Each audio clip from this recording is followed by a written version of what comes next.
This is a CBC podcast.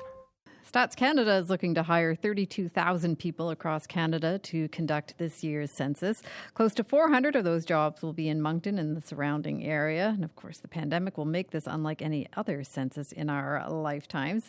Jeff Bowlby is Director General of the 2021 census, and he joins us now. Good morning. Good morning.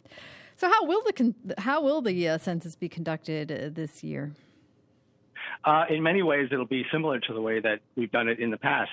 You may have responded online in the past. That'll be the main way that people will respond in 2021.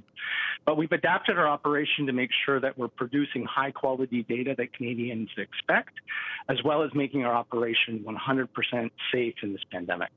All right. So in terms of so I'm assuming that means you're still going door to door, or enumerators are?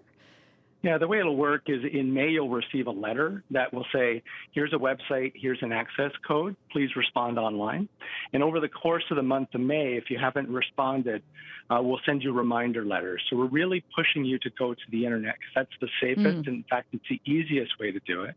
But in June, we still have to follow up with people who still haven't responded. There's also a paper option, by the way. But in June is when the 32,000 people that you mentioned start going door to door. When they go door to door, we're going to do things differently than we did in 2016, the last time we ran the census. When we go door to door, the enumerators will be wearing masks. They'll be wearing double masks. They're going to have hand sanitizer. And most importantly, they're not going into the dwelling. Canadians, in particular, people in New Brunswick and across Atlantic Canada, very, very friendly people, will want to invite those enumerators in to complete the questionnaire, but they're going to be trained, and in fact, we're expecting them to not enter the dwelling. If there's an interview that's taking place, and it'll only be in about 1 in 10 homes that will have to do this, it will take place outside at the doorstep in the fresh air where it's safe. Okay, good thing it's happening in June and not January, though. That would be a little correct. difficult. Yeah, well, it's interesting that you mention that because in parts of northern Canada, that's when we normally we do our enumeration in the north in the months of January to March, when it's easier to get people in and out on ice roads, and logistics are a little easier typically in the wintertime. But one of the reasons why we postponed the enumeration in the north to make it in the core May to July period is because of that outdoor activity that we're going to have in 2021. Yeah, the things you don't think about when you don't live in that region. All right, in terms of the jobs, who can apply? Anyone over the age of 18 who's a legal resident of Canada, able to work legally in Canada, I should say, and who is flexible, who is interested in doing this important work of the census. We invite them to apply on census.gc.ca. It's easy. You just hit the Apply Now button, and it only takes a few minutes. Okay. And for the New Brunswick position, should they be bilingual? Yeah, definitely. The more bilingual enumerators we have, the better, especially in parts of northern New Brunswick where there's so much English and French spoken in all communities. Remind us of the importance of the data that you collect and why it's important that you go ahead with this census despite we're still in a pandemic. Yeah, the census data are so important. They're a fundamental piece of statistics that the government uses to plan efficiently.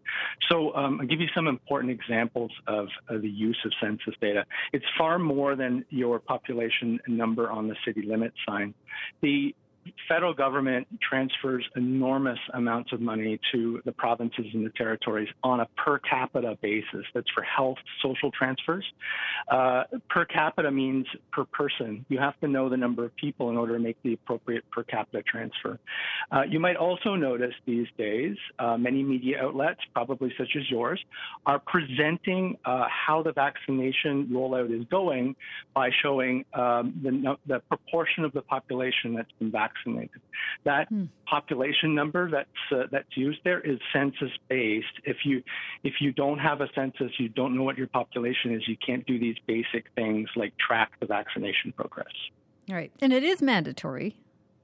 It is. That's right. It's mandatory. What do you do when people refuse or just don't do it?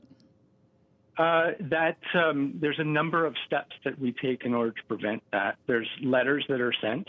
So the initial letter that goes out in May, you might receive 2 additional reminder letters. After that, we'd have that knock at the door I was describing earlier. We also send a letter. We're going to send a letter at the end of the enumeration reminding Canadians of how important it is and that it is mandatory. Finally, if necessary, there will be a handful, not very many. Canadians are very good responders to the census. We expect at least 98% of homes will respond to the census. But finally, if we don't receive a questionnaire from you, your name may be referred to the prosecution service. You don't want that. We don't want that. No. All right. Well, thanks for speaking with us this morning. Thank you. Bye. Jeff Bowlby is Director General of the 2021 Census. For more CBC podcasts, go to cbc.ca/podcasts.